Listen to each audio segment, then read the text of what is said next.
Hello everyone, आप सभी का स्वागत है आपके अपने YouTube channel trick X Y Z में। तो ये वीडियो काफ़ी इम्पोर्टेंट होने वाली है उन स्टूडेंटों के लिए जिन्होंने यूपी स्कॉलरशिप 2024-25 में फॉर्म अप्लाई किया है और उनका जो स्कॉलरशिप का अमाउंट है किसी कारणवश नहीं आ पाया है अभी तक। तो उनका जो भी प्रॉब्लम है उनके बारे में हम बात करेंगे। तो जिनका नो रिकॉर्ड फाउंड दिखा रहा है, एक तो उनके बारे में हम बात करेंगे कि उनका क्यों नो रिकॉर्ड फाउंड दिखा रहा है, इसका क्या सॉल्यूशन है और उनका नो रिकॉर्ड फाउंड कब तक सही हो जाएगा, एक तो इसके बारे में बात करेंगे। दूसरा करेंगे पीएफएमएस पेंडिंग स्टेटस दिखा रहा है, जो आपका फंड स्टेटस है या पीएफएमएस स्टेटस है वो क्या दिखा रहा है, पेंडिंग दिखा रहा है, तो इसके बारे में हम बात करेंगे। तीसरा करेंगे हम रिजेक्टेड, जो फॉर्म रिजेक्टेड है उनके बारे में ही बात करने वाले हैं, क्यों रिजेक्टेड है, क्यों कैसे सही होगा वो, तो इसके बारे में हम बताएंगे। और अदर क्वेरीज भी हैं स्टूडेंटों की, तो उनके बारे में भी हम बात करेंगे। तो वीडियो थोड़ा जो है लंबा होने वाला है क्योंकि ये थोड़ा डिटेल वाइज वीडियो है, स्टेप बाय स्टेप आप वीडियो को कंप्लीट देखें। और जो चैनल को पे नए आए हैं वो चैनल को सब्सक्राइब कर देंगे एंड वीडियो को लाइक एंड शेयर कर देंगे। ऐसी अपडेट पाने के लिए हमसे जुड़े रहेंगे। तो स्टार्ट करते हैं वीडियो को बिना देरी करते हुए, क्योंकि वीडियो थोड़ा बड़ा हो जाएगा। तो चलिए स्टार्ट करते हैं। तो देखिए, सबसे पहले मैं आपसे एक यूपी स्कॉलरशिप के स्टेटस के बारे में बात करेंगे, जो आपका फॉर्म स्टेटस है। तो देखिए, इस वाले स्टेटस में आपका क्या क्या क्लियर हो, इसके लिए हम बताएंगे। तो देखिए, जो आपका अकाउंट वेरिफिकेशन स्टेटस है, अकाउंट वेरिफिकेशन, तो ये रेस्पॉन्स पेंडिंग बाय पीएफएमएस दिखा रहा है। तो ये तो आपका क्या होना चाहिए, ये आपका वेरीफाई बाय बैंक होना चाहिए। यहाँ पे क्या होना चाहिए, verify by bank, verify by bank होना चाहिए। यहाँ पे वेरीफाई बाय बैंक ये लिखा हुआ होना चाहिए। यहाँ पे एक तो पीएफएमएस पेंडिंग का सॉल्यूशन बता रहा हूँ मैं, ये यहाँ पे एक तो वेरीफाई बाय बैंक लिखा होना चाहिए यहाँ पे। अब किसी किसी का जो है ये थोड़ा पुराना स्टेटस है, जो अब नए स्टेटस अपडेट हो गए हैं कुछ दिन पहले ही, तो उन पर जो है वेरीफाई बाय बैंक हो गया है। आपने चेक भी किया होगा अपना, तो उस पर आप देख सकते हैं। दूसरा बात करेंगे हम वेरीफाई बाय डीडब्ल्यूओ ऑफिस, मतलब डीडब्ल्यूओ से आपका जो है वेरीफाई होना चाहिए। तो ये लिखा हुआ है यहाँ पे verified bye district scholarship committee द्वारा भी, डीडब्ल्यूओ द्वारा भी ये क्या है, आपका वेरीफाई है। मेन बात है करंट स्टेटस की, तो करंट स्टेटस आपका क्या होना चाहिए, वेरीफाइड होना चाहिए। तो ये तीनों ऑप्शन आपके जो मैंने बताए हैं उस टाइप से होने चाहिए, है ना। ये तो हो गई आपकी पीएफएमएस पेंडिंग वाली बात। अब दूसरी बात करते हैं हम नो रिकॉर्ड फाउंड वाले स्टेटस के। नो रिकॉर्ड फाउंड वाले स्टेटस का क्या सोल्यूशन है, तो इसके बारे में हम बात करेंगे। तो देखिए, काफ़ी स्टूडेंटों का ये है कि उनका स्टेटस जो है वेरीफाइड है, लेकिन फिर उनका जो पीएफएमएस पे पेमेंट स्टेटस है वो उनका नो रिकॉर्ड फाउंड दिखा रहा है। तो इसका क्या रीज़न हो सकता है, तो देखिए इसके बारे में हम बात करेंगे, नो रिकॉर्ड फाउंड का क्या रीज़न हो सकता है। तो देखिए, सबसे पहले मैं बताना चाहूँगा कि देखिए, आप बेनिफिशियरी वैलिडेशन चेक करेंगे तो वो उनका दिखा रहा है, उस पर दिखा रहा है। लेकिन जैसे ही वो पेमेंट वाला ऑप्शन चेक कर रहे हैं तो पेमेंट वाले पर उनका जो है करंट स्टेटस पेमेंट वाला जो है नहीं शो कर रहा है। तो इसका रीज़न देखिए ये हो सकता है, या तो आपका जो कॉलेज में जो आपका परसेंटेज है वो 65%, लगभग 65% या 60% से कम है, तो इसलिए आपका वो शायद नहीं दिखा रहा है, ठीक है ना। और ये तो एक हो गया एक जनरल प्रॉब्लम जो काफ़ी कम बच्चों के लिए होगा ये इस टाइप से। दूसरी बात करेंगे जिनका जो दूसरा देखिए, कुछ इस टाइप से प्रॉब्लम हो सकता है कि आपका बैंक वगैरह का प्रॉब्लम भी हो सकता है पेमेंट स्टेटस के लिए, इसीलिए वो नो रिकॉर्ड फाउंड दिखा रहा है। या आपकी कोई सर्वर की वजह से मान लीजिए, या किसी कारणवश मान लीजिए नहीं दिखा रहा है, तो इस टाइप से भी प्रॉब्लम होती है, ठीक है ना। तो देखिए, कुछ ऐसा हुआ है कि आपका जो है स्टेटस जो है पेमेंट वाले वो आपके लगातार 13 तारीख, 14 तारीख, 17 तारीख और 18, 19 में भी आपके स्टेटस अपडेट हुए हैं, तो उनका जो है पेमेंट शो करने लग गया है। लेकिन फिर भी किसी कारणवश काफ़ी स्टूडेंटों का पेमेंट जो है अभी शो करने नहीं लगा है। तो उनके लिए उनका यही कारण हो सकता है कि या तो उनका देखिए 1-2 दिन में हो सकता है अपडेट, 1-2 दिन में आपके चांसेस हैं अपडेट वो हो सकता है। लेकिन अगर आपका अपडेट नहीं हो रहा है तो इसका यही कारण हो सकता है, या तो एक तो आपका जो परसेंटेज है वो थोड़ा कम हो सकता है, और दूसरी बात करेंगे हम कि जो आपकी कॉलेज डाटा के अनुसार, आगे आपके सभी चीज़ें मैच कर रही हैं, पीएफएमएस बैंक अकाउंट के द्वारा आपके जो भी चेक कर रहे हैं आप, वो मैच कर रही हैं, तो वहाँ पे डिसमैच कर रही हैं, तो वहाँ पे वो आपका जो स्टेटस है शायद इसलिए नहीं दिखा रहा होगा, ठीक है ना। तो काफ़ी ऐसे माइनर आपके वो हो सकते हैं, इश्यू हो सकते हैं जिससे कारण बस नहीं दिखा रहा है, ठीक है ना।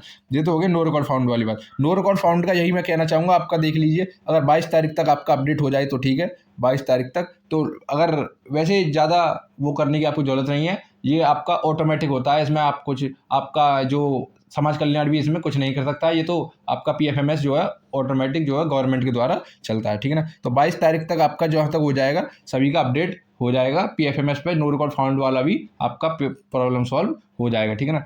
ये तो हो गई आपकी नो रिकॉर्ड फाउंड वाली बात। अब काफ़ी स्टूडेंटों का ऐसा है कि उनका रिकॉर्ड दिखा रहा है, PFMS पे रिकॉर्ड शो कर रहा है, लेकिन उनका जो पेमेंट है वो अभी तक नहीं आया है। तो इसका क्या कारण हो सकता है, तो देखिए इसके बारे में हम बात करेंगे। तो देखिए ये स्टेटस आपके सामने एक है जो आपको दिख रहा होगा। इसमें देखिए क्या क्या दिख रखा है। इसमें देखिए इनका अमाउंट जो होने लग गया है, अमाउंट इनका इसमें शो होने लग गया है। और जो इनका फंड स्टेटस है, एक तो देखिए वैलिडेशन स्टेटस है, वैलिडेशन स्टेशन भी क्या है इनका वैलिडेटेड है। और जो फंड स्टेटस है, फंड स्टेटस वो क्या है आपका अप्रूव्ड बाय एजेंसी। देखिए इसमें एक मैं आपको एक इस आपकी जानकारी के लिए एक बात बता दूं।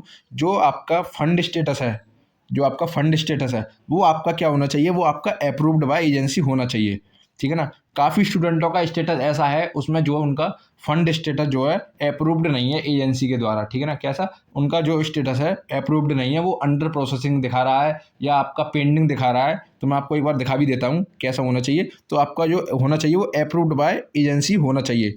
क्योंकि देखिए PFMS का जो जो पूरा आपका पेमेंट का जो प्रोसेस चलता है वो फंड स्टेटस के द्वारा ही होता है। जब तक फंड स्टेटस आपको अप्रूव्ड नहीं करेगा तब तक आपकी स्कॉलरशिप नहीं आएगी, ठीक है ना। तो क्या होना चाहिए, फंड स्टेटस आपका अप्रूव्ड बाय एजेंसी होना चाहिए, ठीक है ना। ये तो हो गया। अब अंडर प्रोसेसिंग वाले कैसे स्टूडेंट हैं जिनका फंड स्टेटस अंडर प्रोसेसिंग है उनके बारे में बताऊंगा। तो देखिए आपका एक स्टेटस है जो कि आपको दिख रहा होगा 19 मार्च 2025 को अपडेट हुआ है, यानी कल की डेट में आपका ये अपडेट हुआ है। लेकिन इनका जो फंड स्टेटस है, फंड स्टेटस क्या है, अंडर प्रोसेसिंग विद एजेंसी। मतलब इनका जो अभी जो फंड स्टेटस है वो अंडर प्रोसेसिंग बाय एजेंसी है। मतलब इनके जो जो स्कॉलरशिप अमाउंट के ऊपर अभी जो है प्रोसेसिंग की जा रही है, मतलब कार्य जारी है इसमें, उनका कार्य जो जारी है, प्रोसेसिंग में चल रहा है अभी। तो ऐसा नहीं होना चाहिए। मतलब आपका जो ये तो चलो 1-2 दिन में ठीक भी हो जाएगा। अंडर प्रोसेसिंग वाला जो होता है वो आपके बैंक से रिलेटेड होता है और आपका PFMS के रिलेटेड होता है, तो इसमें तो ये ठीक हो जाएगा। लेकिन आपका जो ये होना चाहिए वो आपका क्या होना चाहिए, अप्रूव्ड बाय एजेंसी होना चाहिए, ठीक है ना। ये तो हो गई अंडर प्रोसेसिंग वाली बात, ये आपके बाद में। तो देखिए वो आपने देख ही लिया होगा। अब इसके बाद देखिए फंड स्टेटस आपका क्या होना चाहिए, अप्रूव्ड बाय एजेंसी होना चाहिए। और जो ट्रेजरी स्टेटस है, अब ट्रेजरी स्टेटस की बात करूं मैं, तो जैसे ही आपका फंड स्टेटस वेरीफाई होगा, अप्रूव्ड होगा, एजेंसी द्वारा अप्रूव्ड किया जाएगा, उसके कुछ दिन बाद, मतलब मान लीजिए 2 से 3 दिन बाद आपका जो है ट्रेजरी साइन कर देगा। ट्रेजरी स्टेटस जो क्या हो जाएगा आपका 2 से 3 दिन में आपका ट्रेजरी स्टेटस साइन हो जाता है। अब जैसे ही ट्रेजरी स्टेटस साइन होता है फिर उसके जो है 2 से 3 दिन बाद आपका जो है अमाउंट जो है फाइल स्टेटस के द्वारा, फाइल स्टेटस यहाँ पे फाइल स्टेटस है वो यहाँ पर शो होने लग जाती है। फिर इसके बाद आपका क्रेडिट बाय बैंक हो जाता है 2 से 3 दिन के अंदर, ठीक है ना। तो ये प्रोसेस चलता है इस टाइप से। अब काफ़ी स्टूडेंटों का प्रॉब्लम ये है कि उनका जो है यहाँ पे क्या लिखा हुआ है, ट्रेजरी स्टेटस पे NA लिखा हुआ है, NA लिखा हुआ है। तो इसका क्या मतलब है, तो देखिए मैं आपकी जानकारी के लिए बता दूं कि जो काफ़ी स्टूडेंट ऐसे हैं, मैंने स्टेटस काफ़ी स्टूडेंटों के ऐसे भी देखे हैं जिनका जो स्टेटस ट्रेजरी स्टेटस है वो NA दिखा रहा है, लेकिन उनका जो स्कॉलरशिप अमाउंट है वो उनके अकाउंट में क्रेडिट हो चुका है। तो कुछ इस टाइप्स के भी स्टूडेंट मैंने स्टेटस चेक किए हैं, आपको दिखा भी दूंगा मैं, कि उनका जो स्टेटस है, जो ट्रेजरी साइन यहाँ पे NA दिखा रहा है, नॉन अप्रूवल दिखा रहा है, लेकिन उनका जो स्कॉलरशिप अमाउंट है वो क्या हो गया, क्रेडिट हो गया है। तो इस टाइप से भी काफ़ी स्टूडेंट है। तो आपके बाद ये समझ में आ गई होगी कि आपका जो फंड स्टेटस है वो क्या होना चाहिए, अप्रूव्ड होना चाहिए, अप्रूव्ड बाय एजेंसी होना चाहिए। जब अप्रूव्ड बाय एजेंसी होगा तो ट्रेजरी सिग्नेचर आपके 2 से 3 दिन में हो जाएंगे। फिर 2 से 3 दिन में यहाँ साइन होने के बाद आपका जो अमाउंट है वो आपकी बैंक में अकाउंट में ट्रांसफ़र कर दिया जाता है। तो इस टाइप से प्रॉब्लम मतलब ये इस टाइप से कार्य चलता है। और देखिए इस टाइप के कार्य में एक गवर्नमेंट काम है, इसमें थोड़ा जो है 1 से 2 दिन का जो है टाइम भी लग जाता है, एक्स्ट्रा भी लग जाता है। तो इस टाइप से हो सकता है।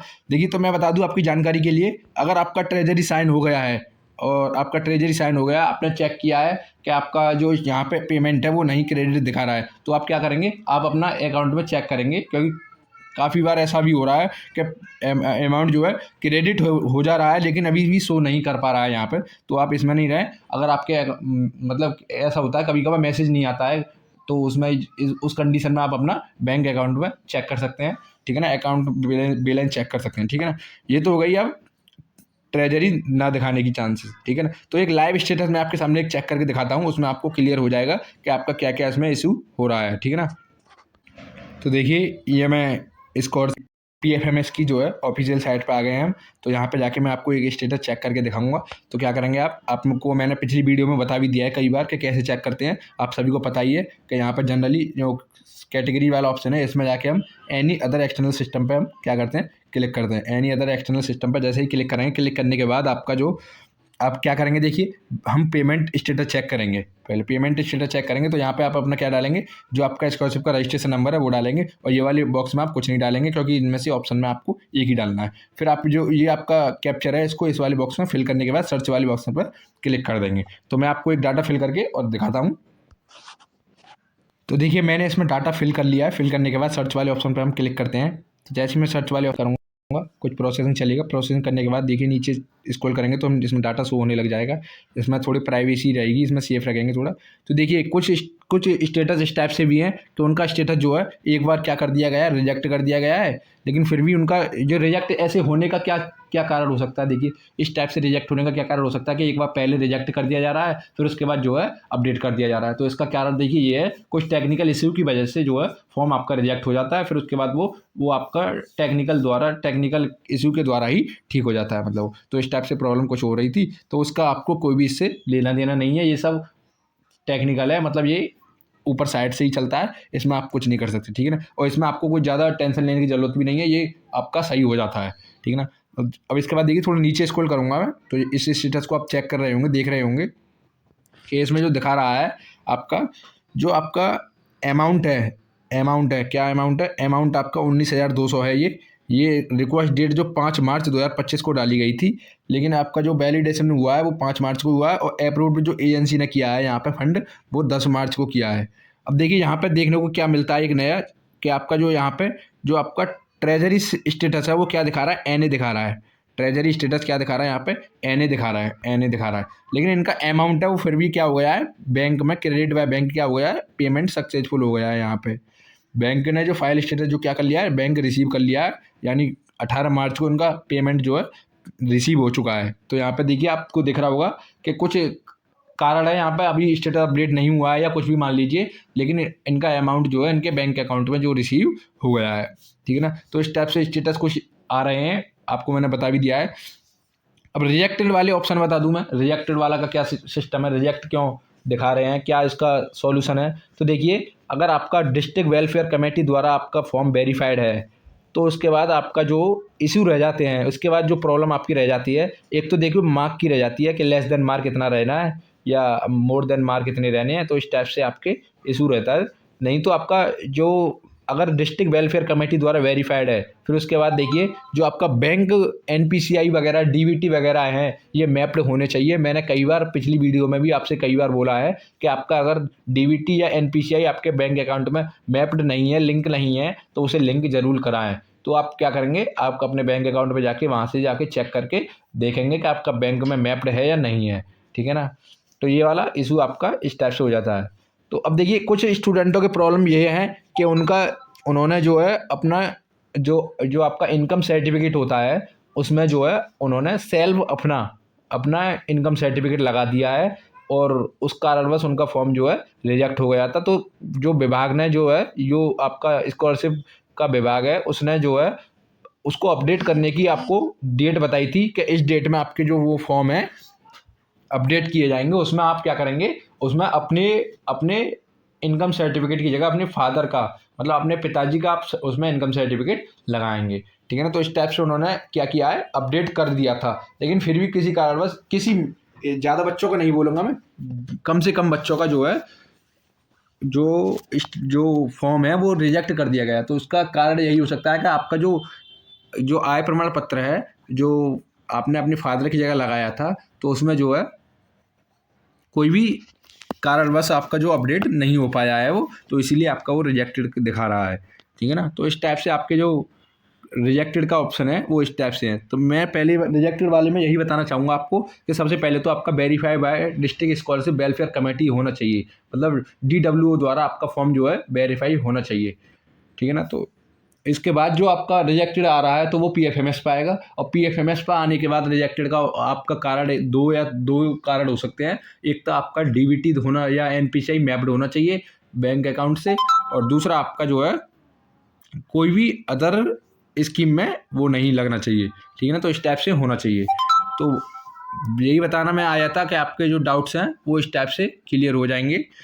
तो अब अगर इससे रिलेटेड अगर और भी कोई डाउट है तो आप कमेंट बॉक्स में बता दीजिए, जिसको हम आपको पूरा सॉल्व करने की कोशिश करेंगे। तो मैंने आपको जो भी आज के वीडियो में बताई है जानकारी, इसको ज़्यादा से ज़्यादा शेयर कर दें, जिससे कि ये सभी डिटेल्स और ये सभी अपडेट्स जो हैं सभी बच्चों के पास पहुंच जाए और कोई भी इसको मिस ना कर पाए, ठीक है ना। तो चलते हैं फिर नेक्स्ट अपडेट के लिए, तब तक के लिए मिलते हैं फिर नेक्स्ट अपडेट में। तब तक ऐसे ही बने रहें, वीडियो में देखते रहें। Thank you.